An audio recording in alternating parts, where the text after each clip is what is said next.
Hi everyone and welcome back to Kitty's Dolls and Collectibles. It's my Tuesday topic video where we get real, honest and sometimes a bit serious about the doll collecting world. Today I want to talk about something that's been weighing heavily on my mind as a collector and I know has been on many of yours too. The rise of scams in the reborn doll hobby. Now, if you've been following the Reborn Doll Hobby over the past year, you'll know there's been an increase in some pretty unsettling issues, both from within the community and from external forces. And I want to address it all, the legal stuff, the good, the bad, and everything in between. Today's video cannot cover it all, so there will be subsequent videos. In this video today, I'm going to focus on one scam which first needs addressing. There are certain rogue individuals in the reborn industry who continue to spread incorrect information about copyright protections under the Berne Convention. These individuals have the misconception that the Berne Convention automatically protects sculptors' work worldwide from having their work replicated. I've been approached a lot about adding a 7th part to my 6-part video series on manufacturing in China to address copyrights under the Berne Convention. But honestly, I won't be doing that because it would be just basically rehashing the same important information I've already shared. I'm happy to clarify some further points in this video, but I'm not here to repeat myself.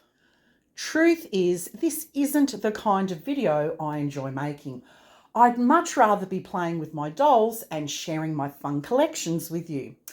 So, in today's video, we are going to do a big deep dive into the Berne Convention and its shortfalls. There will also be lots of useful information shared about why sculptors should register their copyrights in China and how to lodge an application, as well as how to spot fake or useless China copyright registration agents. At the end of this video, viewers will also be provided with some frequently asked questions relating to the Berne Convention and registering copyrights in China. Future videos will expand on these topics further. In next week's video, information will be shared about positive examples in the reborn industry. For example, sculptors who are being transparent with their customers about how they protect their work and addressing the replica issues in China. And following on from that, there will be more information shared about the other types of scams that collectors in the reborn hobby need to keep their eye out for. So grab a cup of tea, sit back with your favourite doll and let's dive in. So I'm going to dress this sweet little reborn doll into this gorgeous little sleeper suit. Isn't it adorable? Look at that. It's by Carter's Baby. And my beautiful dolly friend Dee from the Baby Patch gifted this in some Happy Mail. Isn't it stunning? It's so adorable. And I'm going to put this cute little bow on as well, as it matches the outfit really well. Now this is Angelica Sonnet and she is the Delilah kit by Nikki Johnston and she was beautifully reborn by Wendy Buck of Reborn Baby Central. Now there won't be much changing going on here in this video today, as there'll be lots of chatting about reborn dolls, and if the reborn hobby does not interest you, feel free to check out some of my other playlists available on my channel. I collect all types of dolls, not just reborn dolls. Before diving into today's discussion, I want to share a few thoughts for context. As a long-time collector with decades of experience in the doll community, I choose to collect authentic reborn dolls for several key reasons. Firstly, I focus on building value in my collection, and one way to do that is by acquiring limited edition dolls that come with a certificate of authenticity. Secondly, I prefer to support small businesses, particularly Australian ones, whenever possible. And finally, I make the conscious effort to avoid products manufactured in certain environments where ethical concerns are well documented. For instance, it's widely reported that labour rights are often overlooked in some manufacturing sectors in China. And I personally choose not to support practices that may involve worker exploitation. Now, that being said, I want to clarify that these views are not directed at any specific manufacturer, especially not the primary factory that supplies kits to many sculptors, but are part of a broader personal stance that I have. In addition, I think it's important to note that how I choose to collect dolls can be completely different to how everyone else chooses to collect their dolls. There is no right or wrong way to collect dolls. You do you. And whilst I keep the details of my specific professional background out of the public domain, I can share that I've worked across a range of professional sectors, including finance, accounting, and legal areas such as intellectual property and copyright. My insights and commentary come not only from a personal experience as a collector, but also from a well-informed perspective, as I have a strong understanding of the broader legal and ethical frameworks involved. And today I'm going to share some of that framework with you in an easy to understand format. I also want to say a huge thank you to those sculptors in the Reborn community who have personally reached out to me to tell me how helpful they've found the 6-part video series I created 4 years ago on manufacturing in China. It's been incredibly encouraging to hear this content continues to be shared within the Reborn community to help educate others about their responsibilities as business owners. Now, along those same lines, I think it's important to recognise that there are sculptors who are trying to do the right thing by protecting their work. And as collectors, it's vital that we support those artists who are acting responsibly. And I'll be touching more on that in a future video. Now, before I delve into explaining the Berne Convention, first, let's clear up some legal confusion that often gets tossed around the Reborn community. There are certain sculptors who complain that their work has been stolen, but do they actually understand how copyright works? Copyright is a private legal right, not a public one. This means it's the sculptor's responsibility as a creator to monitor, identify, and act on infringements. The government won't enforce their copyrights for them. Unlike criminal law, where the police step in, copyright enforcement is up to the IP owner, which in this case are the sculptors. For sculptors in the Reborn industry, this means if they want to protect their work, their designs, their kits, they need to have both valid and enforceable copyrights, which I will discuss more on later in this video with the Berne Convention. Now, this might mean optionally registering copyrights, especially in China, because that's where the majority of Reborn kits are being manufactured and being replicated. So this is where correct language matters. When certain sculptors claim that their work has been stolen, that may not technically be correct in a legal sense if they have failed to secure enforceable copyright protection in the country where the copying occurs. In legal terms, work that is copied without enforceable local copyright protection is not considered stolen, it's considered unprotected. Let me explain further. Copyright is not self-executing across borders. If a sculptor has not registered their copyrights in China or otherwise created a legally usable record of ownership there, then from a practical and enforcement standpoint, there is nothing for Chinese authorities or platforms to act on.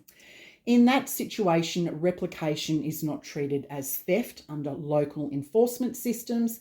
It is treated as an unchallenged reproduction of unregistered work. Now, while the sculptor may feel morally wronged, legally the responsibility to prevent copying rests with the rights holder, which is the sculptor.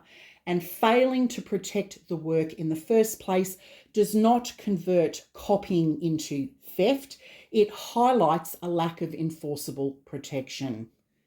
We've all seen those gaslighting videos floating around on social media from certain sculptors claiming that their creations are protected, but that it costs thousands of dollars to do anything about the replica issues. Now, those certain sculptors claim that most sculpt artists are living from paycheck to paycheck and can't afford global lawsuits. Now, there is so much gaslighting nonsense in those videos, which are clearly aimed at distracting collectors from the real issues at hand. And so I'm going to unpack all of it, and you will see very clearly just how unfairly collectors are being treated. Because from a collector's perspective, one of the biggest scams in the reborn industry is coming from those spreading lies that nothing can be done about the replica issue. Collectors in the hobby, including myself, we truly want to see all sculptors succeed. But it is just so obvious which ones are doing the right thing and which ones aren't. And I want to make it crystal clear that a lot of the information in this video, it can be directed to those sculptors who are perhaps new into the profession and they're not quite certain what to do. But for the most part, it's not directed to all the sculptors as a whole, but to those who are clearly doing very little to nothing to protect their work from being copied. If you are a creator or rights holder, which can mean a copyrights holder, in this case a reborn sculptor, you financially benefit from your intellectual property for your reborn kits, whether it be through royalties, licensing, or product sales. But with those financial benefits also comes the responsibility to protect your work properly. And that may involve hiring a legal or IP professional, registering your copyrights, especially in countries where you manufacture, like China, using an authentication or security system on your products, and monitoring online platforms for unauthorized use or replicas. Online platforms like Facebook, Instagram, Etsy, eBay, Amazon, even AliExpress, and they all have takedown policies, but they won't act unless the copyright owner initiates the takedown process by submitting proof of ownership. If you as a sculptor don't have that proof of ownership, for example, a copyright registration certificate or a design or trademark registration, then legally there is very little you can do to stop copies from being sold, especially on Chinese online platforms like AliExpress and Temu. And that's because these companies are located in China, where they only recognize legal documents written in Chinese and under Chinese law. So on that note, it's now the appropriate time to focus and move on to discussing the Berne Convention. So what is the Berne Convention and what does it actually do? Now, one of the biggest misconceptions that's been promoted in the reborn industry in the past 5 years is this nonsense that the Berne Convention automatically protects sculptors worldwide. It does not. When certain uneducated people in the reborn industry hear the words, the Berne Convention, International Copyright Treaty, they mention it like a magical shield protecting reborn kits worldwide and assuming it works like an international police force. It does not. Under the Berne Convention, sculptors only have a valid copyright, not an enforceable one. In very, very basic terms, a valid copyright means the sculptor's artistic work meets the basic legal requirements to qualify for protection by copyright law in theory, but it's not enforceable. Whereas an enforceable copyright means you can actually use the legal system to defend your rights. You can take legal action in the courts to seek damages if you wish, and more importantly, you also have a legal document to quickly request takedowns from websites like AliExpress and Temu, negating the need to seek legal action through the courts. Let me explain more. The Berne Convention is the primary international treaty governing copyright that protects all literary and artistic works. Australia, the US, the UK, Europe, and China are all signatories. It requires member countries who have signed the treaty to recognise copyrights from other member countries. However, and this is a big however, it does not mean automatic enforcement. In basic terms, the Berne Convention is an agreement to respect each other's copyright laws, not a system that enforces them. Under the Berne Convention, sculptors have a valid copyright, not an enforceable one. And there is a massive difference between the two, which I have previously explained in great detail in the 6-part video series that I created 4 years ago on manufacturing in China. Honestly, it really surprises me that certain individuals in the Reborn community are still clutching onto this nonsense that the Berne Convention is the answer to everything. Let me explain further. At its heart, the Berne Convention has a principle called national treatment. And under this principle, each member country agrees to recognise copyrights created in other member countries. Essentially, what this means for the sculptors is that their work does not lose copyright recognition because it crosses country borders. However, their copyrights only exist in other foreign countries in theory because it's only a valid copyright, not an enforceable one. And under this principle, there is a subtle but important distinction. Under the Berne Convention, countries signed up to the agreement will recognise your copyrights, but it does not mean that they will enforce them for you. Recognise does not mean that foreign countries will accept your proof, for example, copyrights registered in your own country. And recognise does not mean that they're going to ignore their own local procedures in their own country. Recognition simply means, yes, you can have copyrights that are recognised in other countries. Now you have to follow the rules and laws in that country. The Berne Convention says that if you sue in another country, that country should apply its own copyright law to your work. In the Berne Convention International Agreement, it says each member country agrees to recognise copyrights created in other member countries. That's all it does. There is no enforcement.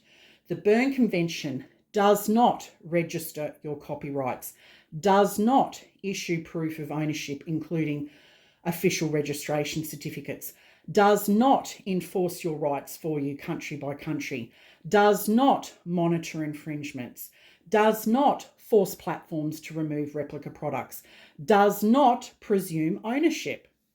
All of these responsibilities are up to the copyrights holder, for example, the sculptor, and they are subject to local procedures, evidence rules and bureaucracy in other foreign countries when they want to enforce their intellectual property rights, such as copyright. So, in a nutshell, the Berne Convention does not forbid enforcement without copyright registration. It's that without it, enforcement is weak. The Berne Convention gives sculptors the right to try enforcing their copyright under other foreign countries' local law, not the enforcement tools to actually do it. It's also important to note that the Berne Convention has no penalties, no enforcement arm, no international copyright court, and no punishment for weak enforcement. So getting compliance from certain foreign countries like China can be difficult, if not impossible.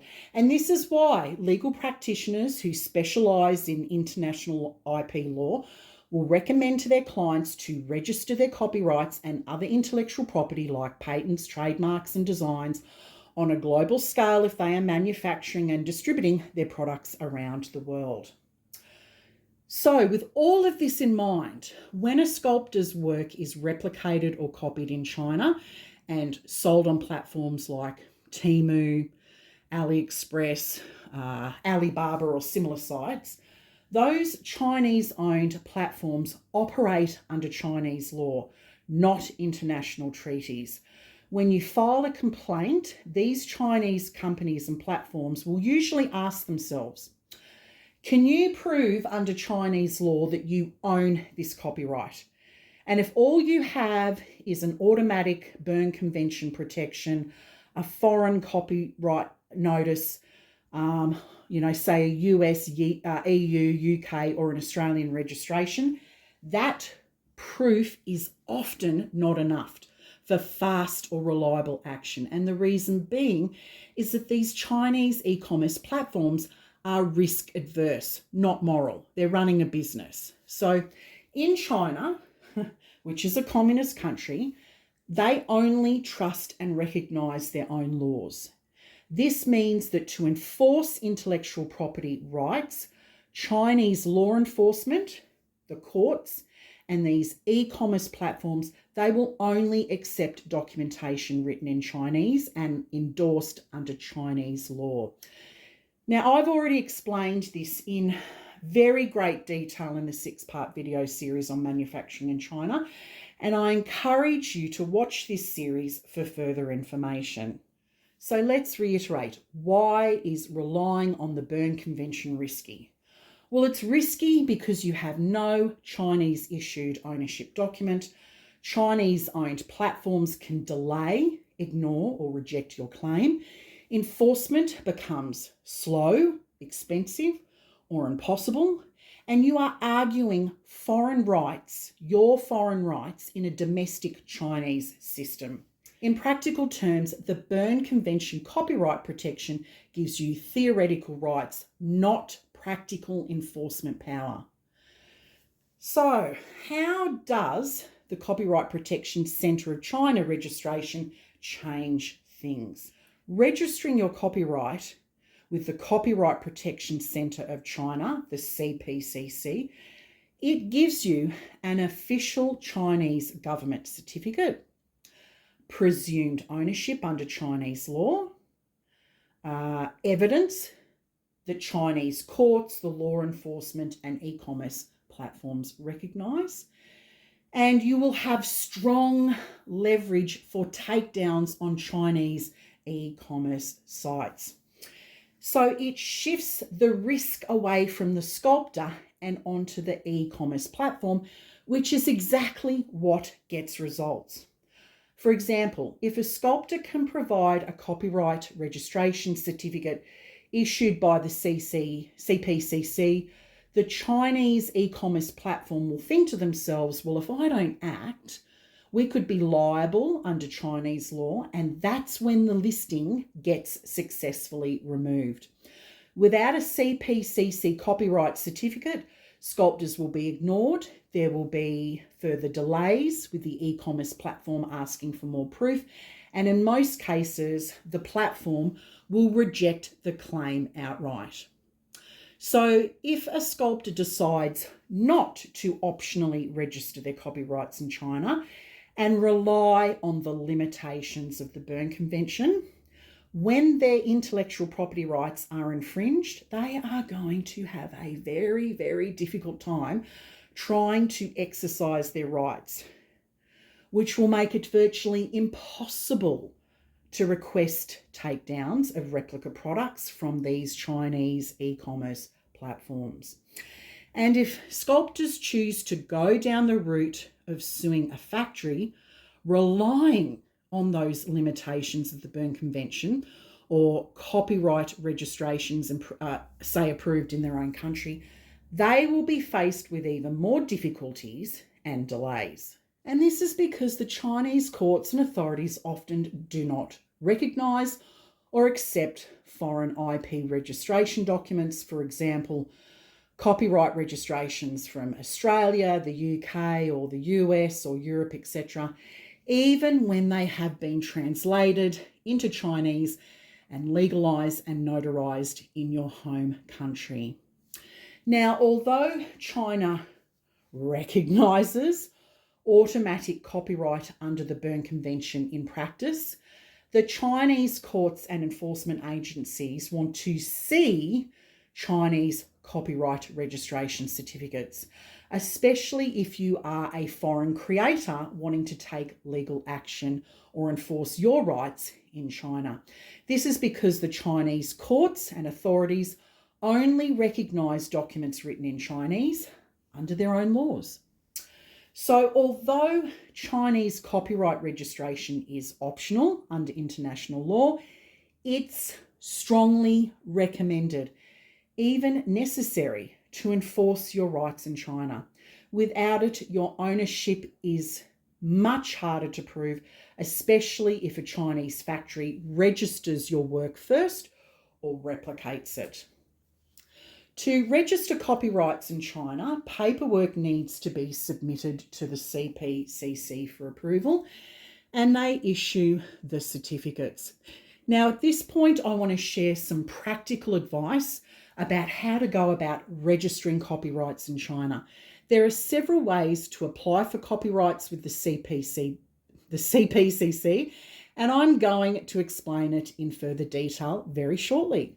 First, I want to point out that depending on the country, the official website for the Copyright Protection Centre of China may be blocked in your country. Here in Australia, the CPCC portal is currently geo-blocked from the China end, so Australian citizens are not able to access the CPCC website to process or submit a copyright registration on their portal.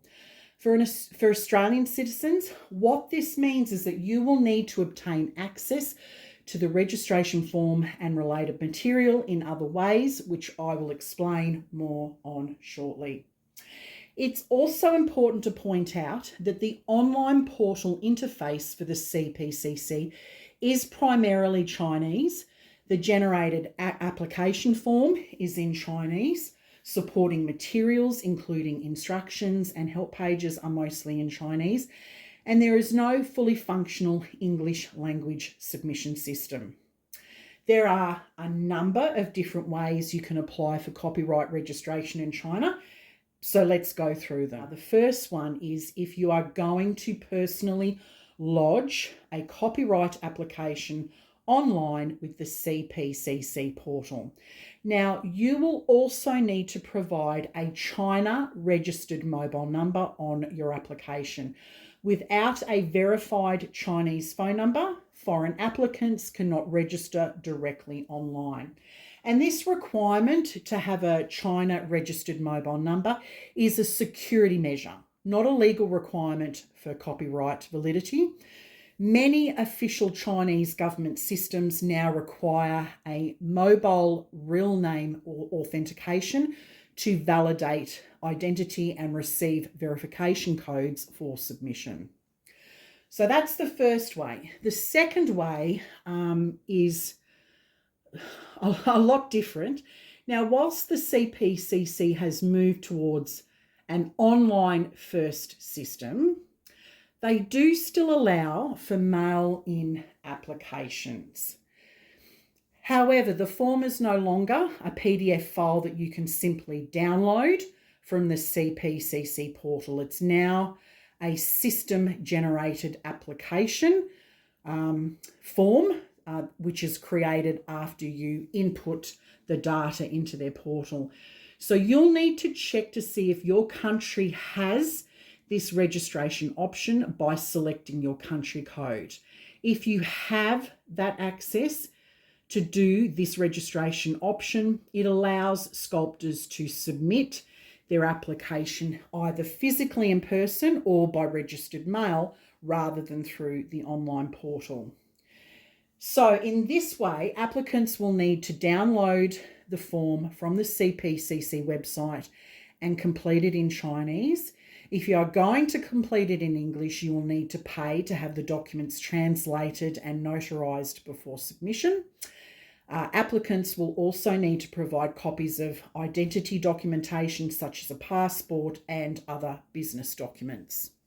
Applicants will also need to provide proof of copyright ownership, including a description of the work, how it was created and why it's original. Sample images and original sculpt photos will also need to be included. And any translations of foreign materials will need to be stamped by an official translator, and then the complete packet of material be registered mailed to the CPCC office in Beijing. For those mailing their application, it's really important to register the mail so that you have proof of submission. Now, once the centre has processed your application, they will notify the applicant in writing, and then the certificate of registration is sent out afterwards. Now, the next way to register copyrights, and the most practical way to apply for copyright registrations with the CPCC, is using a reputable and qualified law firm in China or a respected international firm with offices in China, as they can solve the phone barrier because they have a verified Chinese phone number already authenticated with the CPCC and can complete the online component of the process that otherwise blocks foreign users. Now, they can provide a full service, which includes handling all the translations, submissions, and the communications with the CPCC Centre. And then basically a law firm can provide enforcement support if required later on. Now, before engaging the services of a law firm in China, you will need to ask for proof that they can represent foreign clients and that they already have their own verified phone contact. Proper Chinese copyright registrations via a reputable law firm in China is, and these are just approximates, around US dollars $800 to $1,500, depending on translation requirements, filing the documents online, liability and compliance, and other official communications, including follow-up. Now, the copyright registration certificate itself is relatively inexpensive, and that's around US $70 to $120. Now, a fourth way that you can register your copyrights in China is with legitimate filing agents in China. They can submit online applications for you. Now, they are often not lawyers, but are registered IP agencies that are qualified to submit applications to the CPCC. These filing agents, they act under strict rules and are transparent about who submits the application, who the contact person is, and how follow-ups are handled. And they provide a Chinese contact number because that is literally part of the service you are paying for. So regardless of whether a sculptor chooses a law firm or an agent, it is so important that they do some basic vetting to ensure they're not being scammed.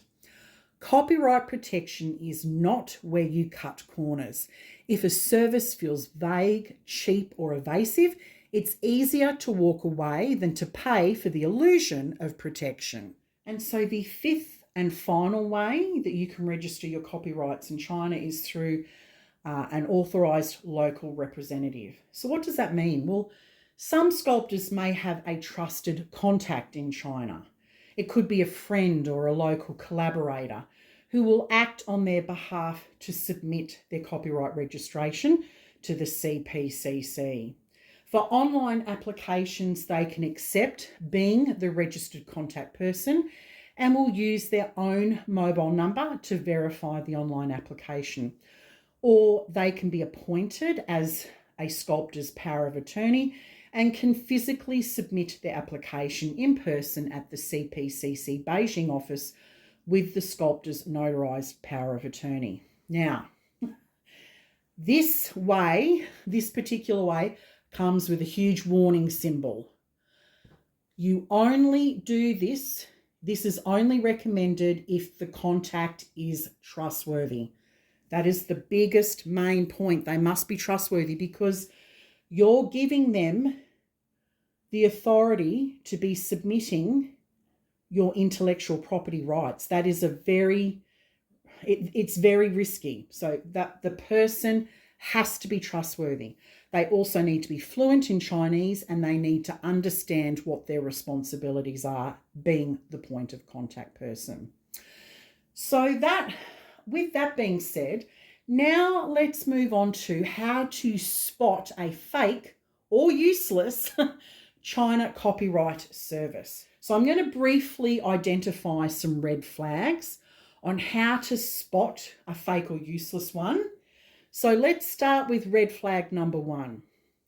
They avoid saying who will actually submit the copyright application, registration application. Sculptors should ask, before engaging in their services, who is lodging my application with the CPCC. And it's a red flag if they give vague answers like our team, our partners. They refuse to name a registered firm or agent, or they avoid stating whether they are licensed or authorised. Legitimate legal services are transparent about who files and who represents you. Red flag number 2, the agent or law firm claim they cannot act as the official China contact. Now that's a major warning sign. If they ask you for a China phone number, they say you must find a contact person in China, or they refuse to use their own phone number for verification or follow-ups. A real agent is a local contact. That's the service you are paying for. Okay, red flag number 3. The price that they're charging for their services is unrealistically low. Be really cautious if they're advertising a fee around $300 to $400 US and they're marketing it as full registration with no caveats. Real copyright registration in China, it requires staff time, translation, filing, ongoing communication, liability. If the price doesn't match the work probably isn't being done. Red flag number 4, no verifiable business presence. It's a major red flag if the law firm or agent cannot provide a physical office address, business registration details, a landline, or verifiable Chinese phone number, staff names or titles. A polished website alone, it means nothing. Okay, red flag number 5, they use vague titles instead of credentials. Be cautious if they describe themselves as experienced copyright professionals, legal experts, copyright consultants, without clearly stating whether they are a law firm or a registered IP agent or what authority they actually have. Experience is not the same as authorization. Red flag number 6. Oh, this is the horrible one.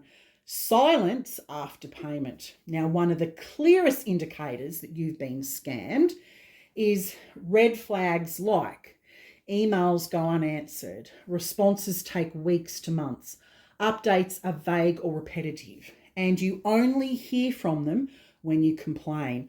Legitimate law firms, they provide services that are timely. They'll provide status or updates. They'll provide documentation. All right, red flag number 7. The law firm or agent mentions problems only after taking your money. Now, this is especially concerning if New requirements suddenly appear. They claim the process can't proceed without something they never mentioned before. Or the China phone number issue appears after payment. This often means nothing was submitted or was ever going to be submitted because they are not authorised to do so. And the final red flag, number 8, the law firm or agent have no proof of completed registrations. You are quite within your rights to ask, can you show me an example of a completed CPCC copyright certificate with the private details removed? It's a red flag if they refuse, avoid the question, say, oh, it's confidential without explanation. Legitimate providers can show redacted examples. So, one simple rule to remember, if the service cannot act as your legal and practical representative in China, it is not a real solution. Now, one important point I want to make is that sculptors should be intentionally setting aside a portion of their profits or their capital to cover legal and administrative costs, including registering copyrights in overseas manufacturing countries such as China. Doing this before there is a problem is what allows sculptors to actually enforce their intellectual property rights if their work is copied or replicated. Treating copyright registration as a planned business expense, not an optional one, is simply good business practice. Just like material costs or marketing, protecting your work should be built into your pricing and profit structure from the start. When sculptors plan ahead and budget for these protections, they put themselves in a much stronger position to safeguard their creations and their livelihoods. It takes about 30 days for the CPCC to process a copyright registration form, but it could take up to 3 months before the official certificate is issued. So sculptors also need to take that into account.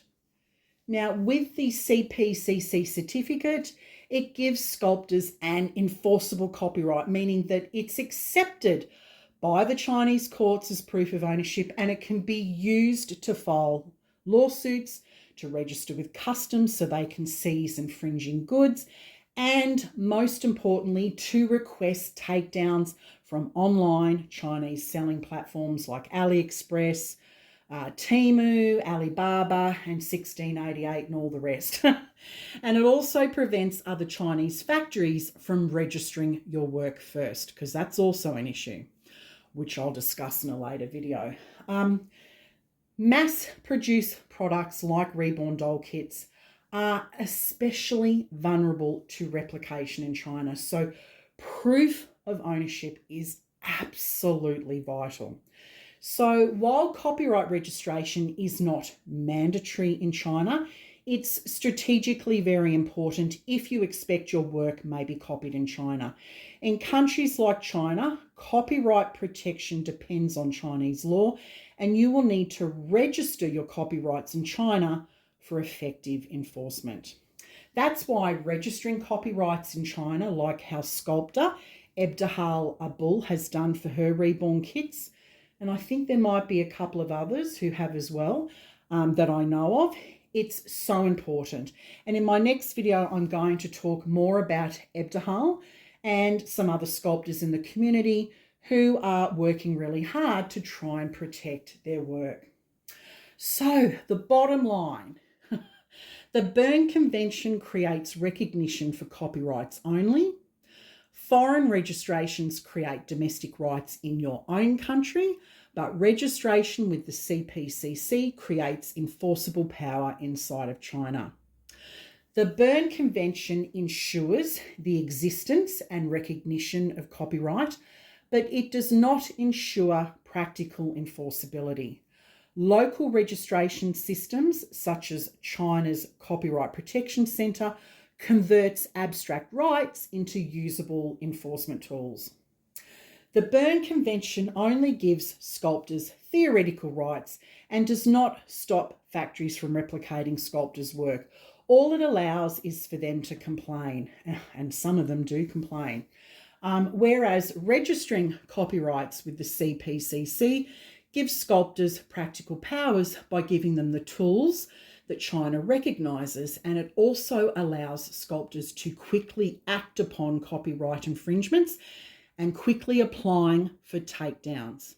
If a sculptor's work is being manufactured, copied or sold in China or on Chinese platforms, relying on the Berne Convention protection is inadequate and irresponsible from a business risk management standpoint. There really are no excuses. If a sculptor's business is being targeted by companies in China replicating their work, as the copyright owner, they are responsible for ensuring that they have the correct registrations in place to enforce their copyright rights. Now, to conclude this video, I'm now going to provide a useful list of frequently asked questions for you to read at your own leisure. And next week, I will continue with discussing scams in the doll hobby, although there'll be a lot less discussion about the legal framework. I will discuss next week, or the next video, I will discuss industry business practices, highlight the good and the bad, as well as offer some solutions and recommendations to collectors.